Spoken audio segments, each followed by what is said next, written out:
এখন তারা সবচেয়ে ইন্টারেস্টিং ব্যাপার, তারা একটা নির্বাচনের ডেট দিয়েছে, কিন্তু সেই নির্বাচন কার অধীনে হবে?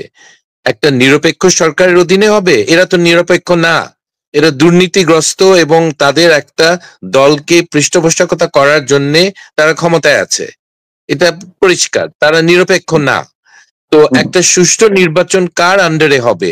এটা কি আর্মি হ্যান্ডেল করবে? এরা সবই পালাবে, এবং এখনই তারা বিভিন্ন দেশে তারা ব্যবস্থা করে রেখেছে, তাদের পালাবার পথ ঠিক করে রেখেছে, তারা কে কোথায় যাবে।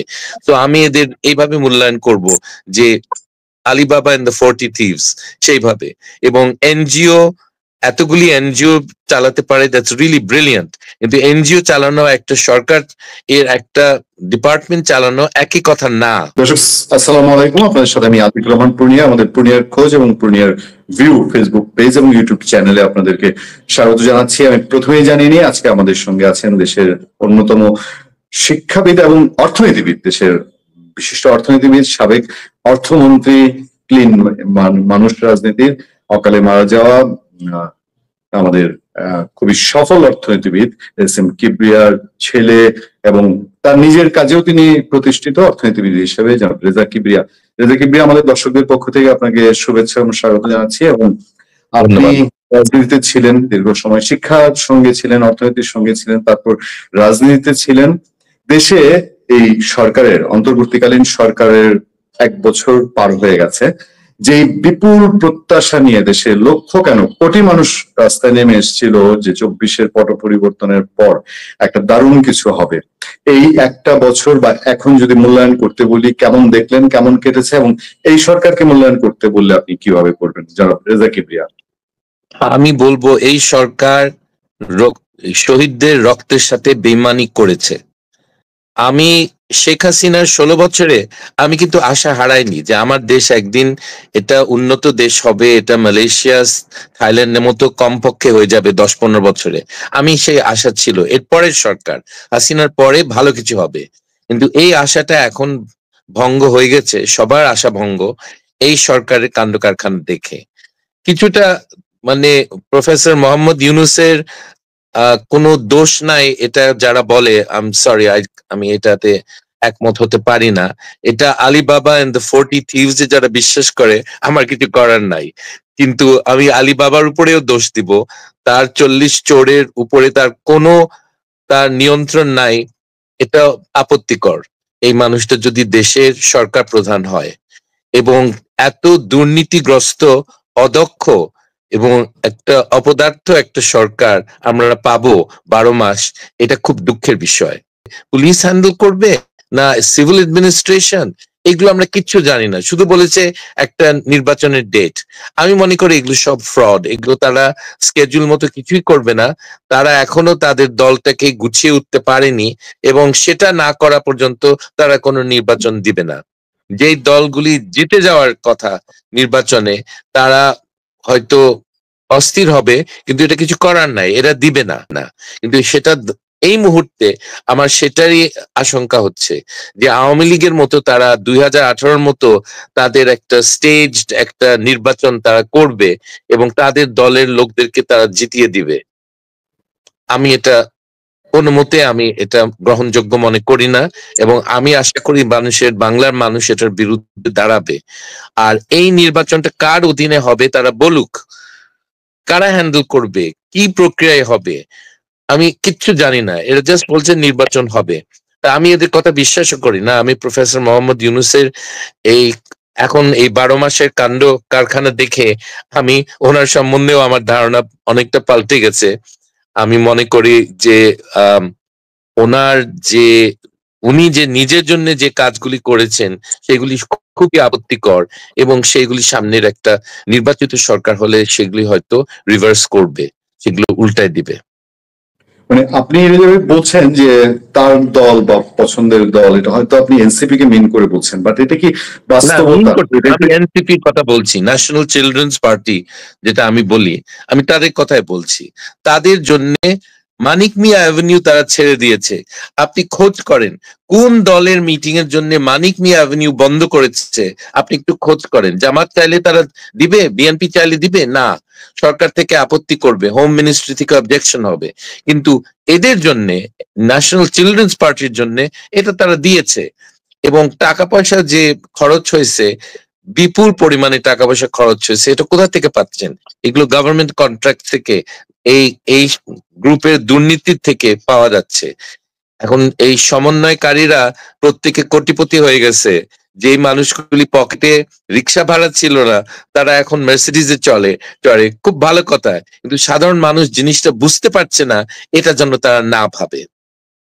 মানে এই কথা বলার কারণে যে আপনি এই প্রশ্নটা যে তুলছেন, হয়তো আপনি একটা আপনার বাচন ভঙ্গি এক জায়গা থেকে তুলছেন, অন্য যেমন বিএনপির সিনিয়র নেতারাও, ফজলুর রহমান বলি বা শামসুজ্জামান দুদু বলি, তারা যখন এই প্রসঙ্গটা তুলে যে তোমরা বাবা এত টাকা পাও কোথায়, তখনই দেখা যায় তাদেরকে ব্যক্তিগত আক্রমণ শুরু করে যে এরা আওয়ামী লীগের দোষর, এরা আওয়ামী লীগের দালাল, এরা ফেসিবাদের দালাল, তারা আওয়ামী লীগ হয়ে কাজ করছে। তো আমি জানতে চাচ্ছি যে আপনি যেটা আশঙ্কা করছেন, এটা কি প্র্যাকটিক্যাল যে বাংলাদেশে চাইলেই একটা এই এনসিপি কে এখন ডক্টর ইউনূস সাহেব উনি ইচ্ছা করে আগামীতে ক্ষমতায় নিয়ে আসতে পারবেন, আরো যদি 5 বছরও ওয়েট করে? 5 বছর ওয়েট করলে হয়তো এটা গুছিয়ে নিতে পারবে কিছুটা, 5 বছরে, কিন্তু ফেব্রুয়ারিতে পারবে না। এবং তখন তাদেরকে এই সূক্ষ্ম কারচুপি করার কোনো সুযোগ আর থাকবে না। ওরা সূক্ষ্ম কারচুপি করবে না, ওরা জাস্ট স্ট্রেট কারচুপি করবে, তোরা আওয়ামী লীগের মতো করবে। তাহলে হয়তো কয়েকটা সিট পেতে পারে, কয়েকটা সিট। কিন্তু আমার এলাকায় সিলেটে তারা কোনো জায়গায় তারা জামানত রাখতে পারবে না, এটা পর্যাপ্ত হবে সবখানে। সো আমি যেটা জানি, অন্য দেশের অন্য মানুষের সাথে আলাপ করে, তাদের ইলেকটোরাল অবস্থা ভালো না, কোনো নির্বাচনে তারা সুবিধা করতে পারবে না। জনগণ চায় একটা পরিষ্কার একটা সরকার, পরিষ্কার লোক। এরা তো কোনো মতে তাদের দুর্নীতি দেখে লোকে বুঝছে এরা পরিষ্কার না। আর এদের এই বাচ্চা বয়সে এত দুর্নীতিগ্রস্ত হয়ে গেছে, এই বাচ্চাগুলি অদক্ষ, অশিক্ষিত এবং কোনো একটা কাজের, কোনো কর্মকাণ্ডে কোনোদিন জড়িত ছিল না। এই বাচ্চাগুলি যাদের কোনো হালাল পয়সার কোনো হদিস নাই, তারা জানেও না হালাল পয়সা কি করে উপার্জন করতে হয়, তারা দেশের নিয়ন্ত্রণে যাবে, এটা একটা খুব বড় একটা কার্স হবে।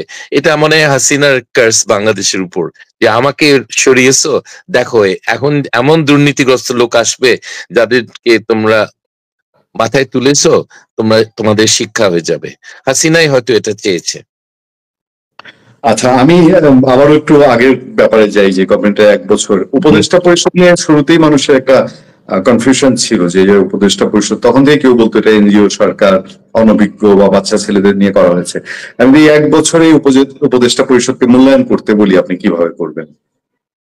আপনি দু একজন ছাড়া, আমি আমার শ্রদ্ধেয় একটা মানুষ আছে এই সরকারে, প্রফেসর ওয়াহিদুদ্দিন মাহমুদ, ওনাকে বাদ দিয়ে আমি মনে করি বেশিরভাগই তারা তাদের দেশ থেকে পলাতক হতে হবে।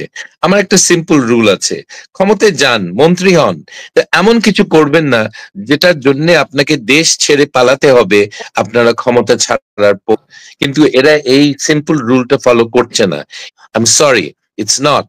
আর চট্টগ্রাম থেকে সব ভালো মানুষ বাংলাদেশের চট্টগ্রামে পাওয়া যাবে এরকম ধারণা আমার নেই। সরি, আমার নানা বাড়ি চট্টগ্রাম, আমি চট্টগ্রামের লোককে খুব ভালোবাসি, কিন্তু আমি মনে করি না যে সব গুণ চট্টগ্রাম মানুষের, এই ধরনের কোনো ধারণা আমার নেই। সিলেটের মানুষও আমার সেরকম নাই। আমার দাদা বাড়ি দাদি বাড়ি হলো সিলেট, নবীগঞ্জ আর বাহুবল, আর আমার নানা বাড়ি হলো বোয়ালখালী চট্টগ্রামে, আর আমার নানি বাড়ি হলো মিলফুমারি রংপুরে। সো আমার ওয়াইড কাভারেজ, আমার কোনো এই আঞ্চলিকতাতে বিশ্বাস করি না। এত ছোট দেশের মধ্যে কিসের আঞ্চলিকতা? আর এই আঞ্চলিকতা দেখে আমি খুব বিরক্ত হই, যে একটা মানুষ শুধু তার এলাকার মানুষকে বিভিন্ন পাওয়ারফুল পজিশনে রাখবে, এটা আপত্তিকর, সিরিয়াসলি আপত্তিকর। আমি একটু আপনাকে ক্রিটিসাইজ করতে চাই যে আপনি ওয়াহিদুদ্দিন মাহমুদ স্যারের কথা বললেন যে হ্যাঁ অবশ্যই আমার তাকে নিয়ে আমার কোনো দুর্নীতির অভিযোগ নেই, কিন্তু আপনি অর্থনীতির মানুষ বলে কি ওনাকে বাদ দিয়ে বলছেন যে বাকিরা সব পালাবে? ব্যাপারটা এরকম? না, আমি এই মানুষটাকে মোর দেন অর্থনীতিবিদ, অর্থনীতিবিদ তো অনেক আছে, ভালো খারাপ, আমি ওনাকে সম্মান করি বাংলাদেশে অর্থনীতিবিদদের মধ্যে। He is the best macroeconomist in Bangladesh, এটা আমার কোনো সন্দেহ নাই। অ্যান্ড আমি নিজেকে বাদ দিয়ে আরেকজনকে যদি পিক করতে হয়, আমি ওয়াহিদুদ্দিন মাহমুদকে পিক করব। কিন্তু উনি অর্থনীতিতে উপদেষ্টা না, উনি বোধহয় শিক্ষার উপদেষ্টা এখনো আছেন। আমি know him as a person, আমি পার্সোনালি চিনি, আই ক্যান ভাউচ ফর হিম। এই লোকটার ব্লাড লাইনস, এই লোকটার ক্যারিয়ার, এই লোকটার সবকিছুই আমার কোনো সন্দেহ নাই যে একটা ভালো মানুষ। এখন ইফেক্টিভ কিনা সেটা আরেক ব্যাপার, তার পজিশনে এফেক্টিভ কিনা সেটা আমি জানি না, কিন্তু মানুষটা যে একেবারে হাই কোয়ালিটি আমার কোনো সন্দেহ নাই, sorry.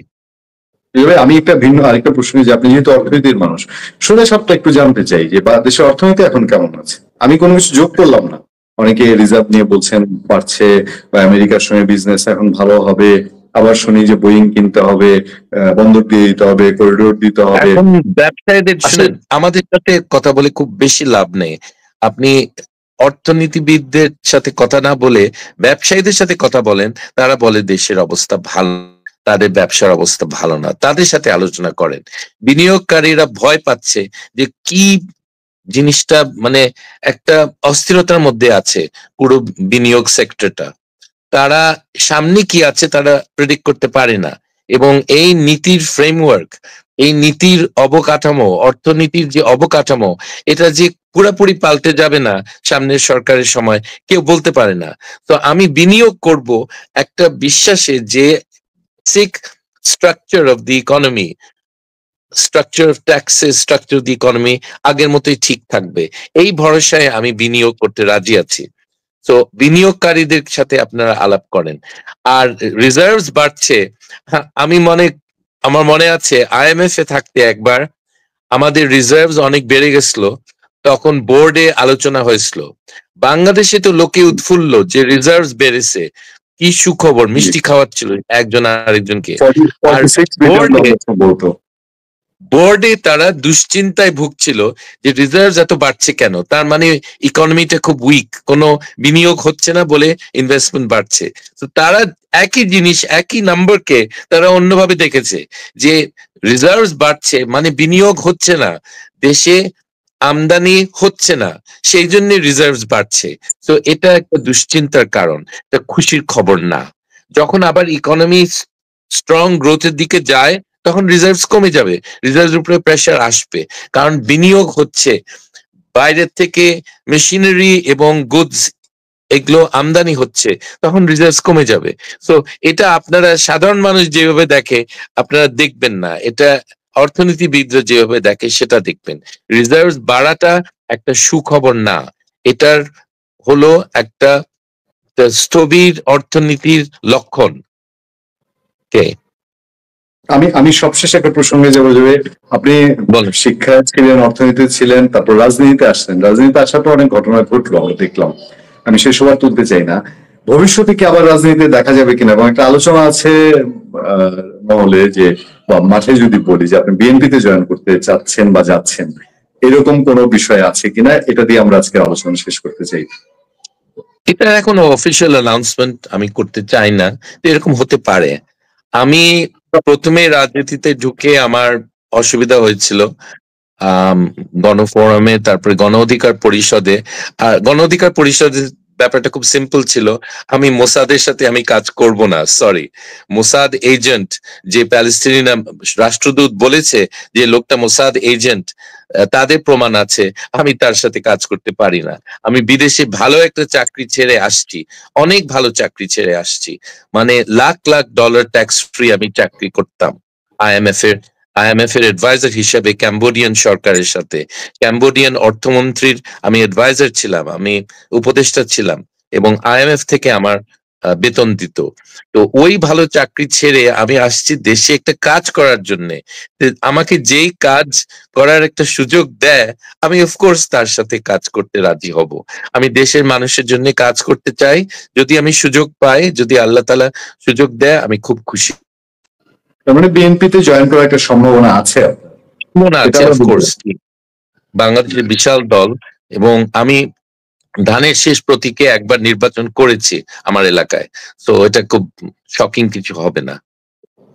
Thank you very much. আপনাকে আমাদের দর্শকদের পক্ষ থেকে আবারও অনেক অনেক আন্তরিক শুভেচ্ছা এবং ধন্যবাদ জানাচ্ছি। নিশ্চয়ই আবারও দেখা হবে সমসাময়িক বিষয় নিয়ে, রাজনীতির সামনে আরো বেশ কিছু গড়াবে নিশ্চয়ই আপনিও অনুমান করতে পারছেন। আমরা আবারও আপনার সঙ্গে আমাদের দর্শকদের অগ্রিম আমন্ত্রণ রেখে আছি, বিদায় নিচ্ছি। ভালো থাকবেন, সুস্থ থাকবেন। ইনশাল্লাহ দেখা হবে তাহলে।